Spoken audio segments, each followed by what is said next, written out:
Beneath Andrew Sandberg's quiet, almost bookish appearance lies a whirlwind of comedy, an irresistible combination of quirky charm and imaginative genius.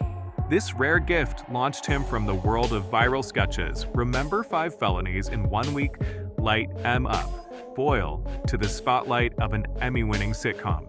He's been developing that comedic flair since childhood, starting with watching the legendary show that would eventually define his career, Saturday Night Live. At first, Saturday Night Live was something Andrew enjoyed in secret, hiding it from his parents. But eventually, it became a beloved ritual they all shared. When Andrew landed a role on the show, his warm and approachable nature made him easy to talk to. I could have spent hours chatting with him about nearly anything, but unlike most of our guests, Andrew came with a unique, deeply personal mission. Andrew's mother, Marjorie Sandberg, was adopted at birth and spent her life longing to learn about her biological parents.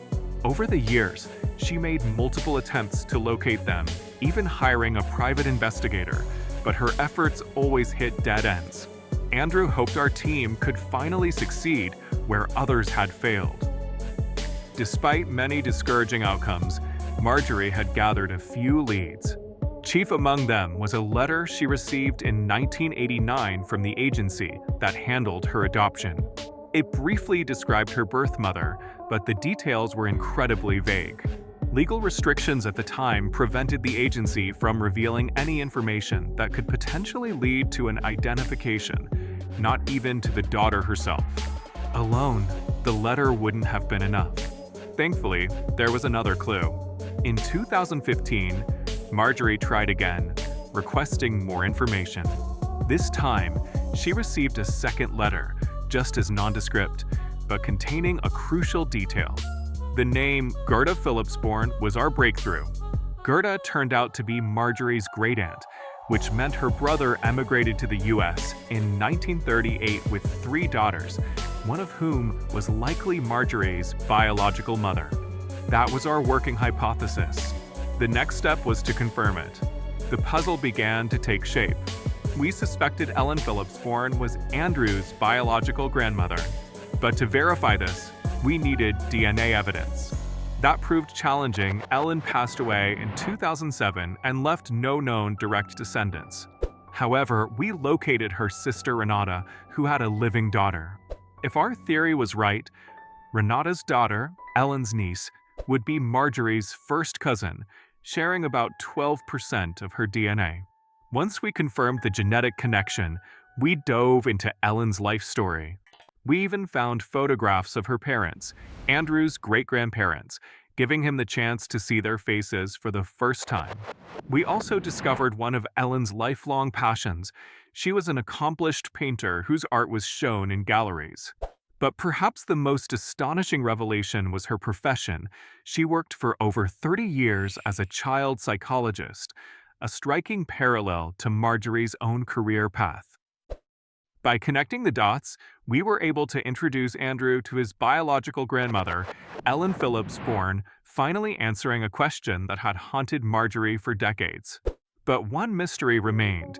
Who was Andrew's biological grandfather? With no paperwork to guide us, our genetic genealogist, C.C. Moore, turned to DNA databases. She combed through Marjorie's genetic matches, constructed family trees, and searched for connections. Initially, we hit a wall, but a pattern emerged. Many of Marjorie's DNA matches had roots in the same small town. That strongly suggested Andrew's grandfather came from there too. We narrowed our search to a family named Ma, whose lineage stretched across Alamina. Several had migrated from Italy to the US, settling in Philadelphia well before Marjorie was born. There was one problem. Ellen was living in Berkeley, California, during the time she became pregnant. Could we link the Ma family to Berkeley? We needed more testing. Salvatore Ma, a potential candidate, died in 1990 but had 4 children. One of them, Pietro Ma, agreed to take a DNA test. When the results confirmed Salvatore as Andrew's grandfather, we started exploring his life. Salvatore turned out to be just as fascinating as Ellen. After serving in the military, he lived in New York, working as a metal worker and union activist. But he had other dimensions too. During his time in the Navy, he enrolled in art courses at the California Labor School in San Francisco, a progressive institution. We even found an oral history about the school that hinted at something more between Salvatore and Ellen. With the identities of both grandparents uncovered, yet our research didn't stop there. Thanks to detailed Sicilian records, we traced Andrew's family even further back. Where once there had been only uncertainty, now there were names, faces, an entire branch of his family tree. Andrew's prediction came true. Indeed entered a new chapter. Just weeks after our journey ended, Marjorie and Andrew were reunited with the extended family they never knew existed. Marjorie met her half-brothers, Andrew's half-uncles, all eager to welcome them into their lives. The family was overjoyed to discover their connection, photos and memories. One especially powerful photo came from the 1940s, a snapshot of Salvatore on a date with a young woman. His children had never identified her until now. It was Ellen, brought decades of mystery into clear focus. It may have captured just one evening, but it undeniably shaped the future of generations. That concludes our journey with Andrew Samberg. Join us next time on Finding Your Roots as we continue to explore the stories of identity, history, and If you found this story compelling and informative, consider liking the video, sharing your thoughts in the comments, and subscribing to the channel. Edward is regarded as one of the most talented performers of his era. Gifted with a remarkable talent for fusing intellect and feeling, he first gained recognition in the 1996 thriller Primal Fear. Since then, he has seamlessly shifted between intense dramas and blockbuster Marvel productions. His work has earned him 3 Academy Award nods and countless glowing critiques. Interestingly, the man who has delivered such fiery performances found his spark in a rather quiet setting, the neighborhood art school in Columbia, Maryland, where he grew up. Though he never got the chance to play a mouse, Edward quickly joined the school's theater group and acted frequently as a child. During that time, he uncovered something fundamental about his identity. That creative pull would guide him from his Maryland roots to the stages of Broadway and eventually to the bright lights of Hollywood, all within a remarkably short span. Before turning 25, he was already collaborating with iconic playwright Edward Albee, and by age 27, he had secured his first Oscar nomination. Yet, those same formative years were also shadowed by a profound personal loss. The passing of his mother due to cancer deeply impacted Edward, instilling in him a lasting sense of perspective that continues to shape his outlook.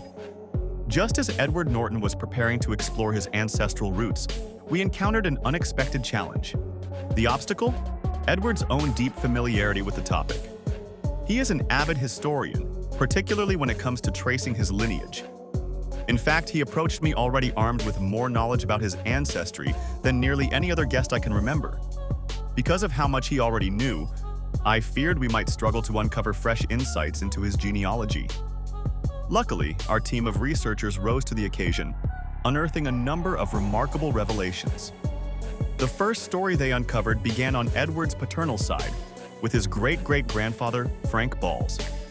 Frank passed away in Ashland, Kentucky, in 1905. According to his obituary, he had served as a yardmaster for a railroad company based in Indiana during the 1890s, a volatile period in the history of American labor.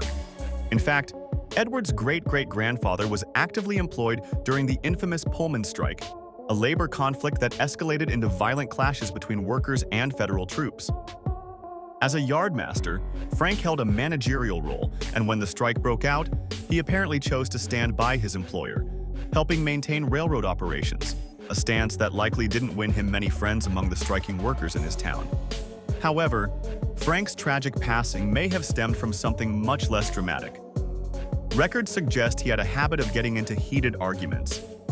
Tracing another branch of Edward's paternal lineage, we uncovered yet another forgotten tale, this time involving his third great-grandfather, who coincidentally shared Edward's first name and rose to wealth as an iron manufacturer in the 1800s.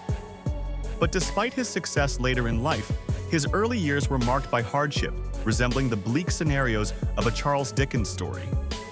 Even as he climbed the economic ladder, Edward's ancestor never lost touch with his working-class beginnings. He became a vocal advocate for what we'd now describe as progressive ideals. Remarkably, when the Civil War reached Virginia, where he was living at the time, even volunteering to serve as a U.S. Marshal. As a U.S. Marshal, Edward's ancestor chose to follow his moral compass during the battle against slavery. He declined to assist in the capture of runaway slaves, and in July 1862, he took the bold step of writing a powerful letter directly to President Abraham Lincoln, urging him to permit black men to enlist in the Union Army. But we had another unexpected revelation for Edward. Growing up, he'd often heard that his father's lineage reached back to colonial Virginia and included none other than Pocahontas, the Powhatan woman who married English settler John Rolfe in the early days of the colony. Edward had long believed that this claim was nothing more than a family myth. Our research revealed another side of his ancestry. Records from the 1850 census in North Carolina showed that Edward's third great-grandfather, a man named John Winstead, had enslaved 7 individuals, an undeniable fact that added complexity to Edward's family history. John Winstead represents one of the darkest and most painful parts of America's past. However, as we continued our exploration, a very different and more inspiring side of that same lineage came into view. This next story begins with Edward's 6th great-grandfather, Moses Walker, a man who put everything on the line for the birth of the nation. In October 1777, Moses enlisted and served during a critical phase of the Revolutionary War. His unit fought under General George Washington at the Battle of Germantown, a hard-fought loss for the Patriots near Philadelphia. Following that, he endured the brutal winter alongside Washington's troops as they regrouped at Valley Forge, Pennsylvania. Tracing the family tree back 3 more generations, we came across someone whose journey was even more extraordinary. Edward's 9th great-grandfather, Daniel Winstead, was born around 1650 in Chichester, England. By 1671, he appears in colonial Virginia's historical records, having paid 1,000 pounds of tobacco for a parcel of 50 acres, evidence that he left his homeland as a young man to start anew across the Atlantic. Daniel Winstead serves as a symbol of many ancestors found in Edward's lineage. Altogether, we identified over a dozen of his forebears who made the journey from England to America. Although Edward's heritage is primarily English, it's far from being exclusively so. We were also able to trace branches of his family back to France, Germany, and Belgium.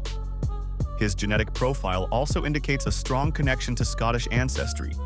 Looking at the full picture, Edward reflected on a broader insight. With the documentary evidence reaching its limit for most of our guests, it was time to expand their family stories through DNA. And that's when things took an unexpected turn for Edward.